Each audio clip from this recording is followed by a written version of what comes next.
Okay, ang pagdagdag ng asawa, nagkaroon ng opinion ng mga ulama. May nagsabi na ito ay pinahintulutan, may nagsabi na ito ay sunnah, may nagsabi na obligado. Kasi ang Allah, nagsimula sa Quran sa, anong sabi ng Allah sa Suratun Nisa? Fankihu. Fankihu. Ano ang pangkihu? Amr? Ano yung amr pautos? Na fankihu, ibig sabihin utos. Mag-asawa kayo.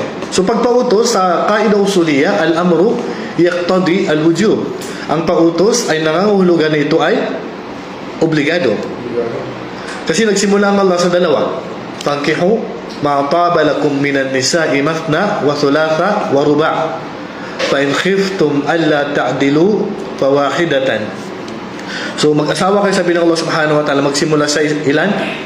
Dalawa, tatlo, o apat. Bakit dalawa?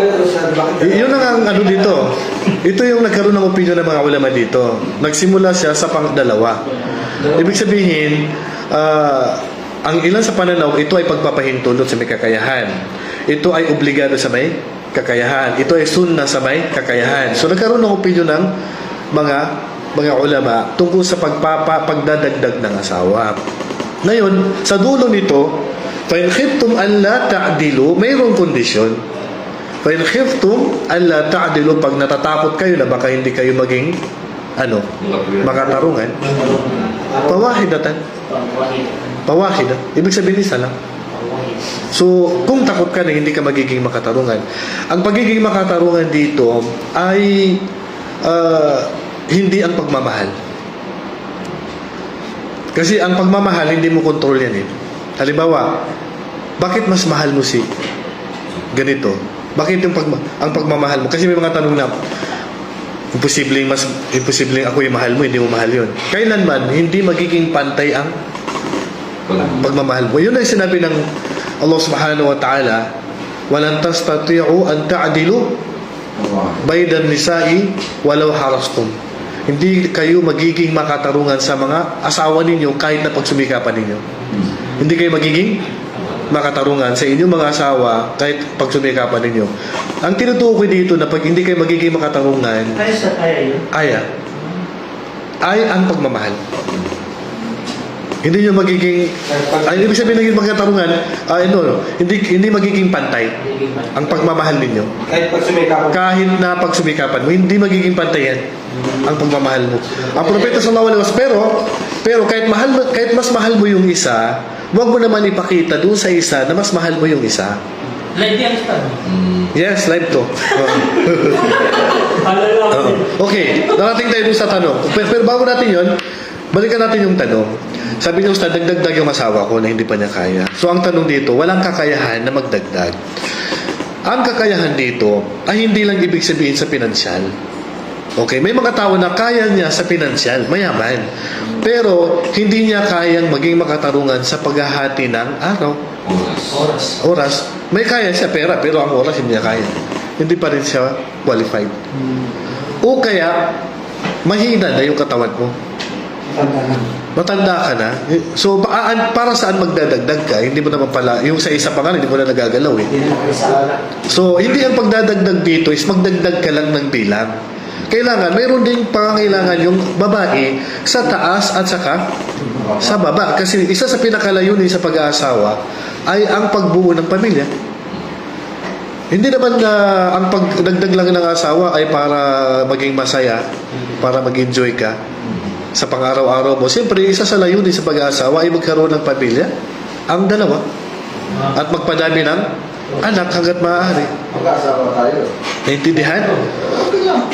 Okay. Ngayon, kung ang isang lalaki ay gustong magdagdag, pero ayaw ni Mrs., ayaw niya na magdagdag ka, siyempre, ang daming sasabihin ng Mrs. mo. Sabihin niya, kahit wala kang kakayahan, wala kang hindi ka na nakapagbigay ng panustos. Okay, ang pinakamahalaga, kung gusto mo magdagdag, may kakayahan kang ibigay ang karapatan ng bawat isa. Maliban na lang kung ang isa sa kanila ay isusuko niya yung karapatan niya. Halimbawa, si Sauda radhiyallahu anha, isa sa mga asawa ng propeta sallallahu alaihi wasallam, isinuko niya yung ibang araw niya. Ibinigay niya kay Aisha. O kaya isusuko ng asawa mo na, okay, wag mo na akong bigyan ng panustos. Kasi rights niya yun. Ang sabi niya, wag mo na akong binigyan ng panustos kasi may trabaho naman ako. Okay, isinuko niya. So ang panustos mo na lang na natitira doon sa humihingi. Naintindihan?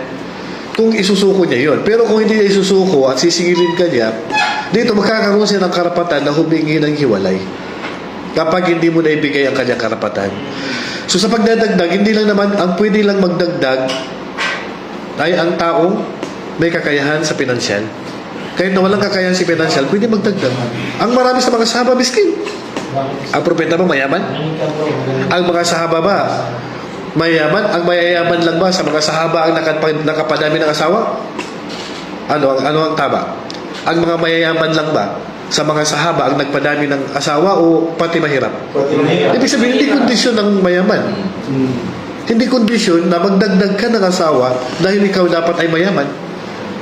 Nasa babae yan kung tatanggapin niya yung kalagayan mo. Kung tatanggapin niya ang kalagayan mo, kaya nga ang mga asawa ng Propeta sallallahu alaihi wasallam, nagreklamo sila na bakit yung kalagayan nila mahirap. So ano sabi ng Allah sa kanila? Sabihin mo ya Muhammad sa kanila, pata'alayna umatti'akunna wa usarrihkunna sarahan jamila. In kuntunna turidna al-hayat ad-dunya wa zinataha fata'alayna. Kung gusto niyo ang mundo, ibibigay ng propeta. So, ihiwalay niya. Kung mundo ang gusto nila. Pero kung ang gusto nila sa kabilang buhay, magsasabar ang babae. Naintindihan?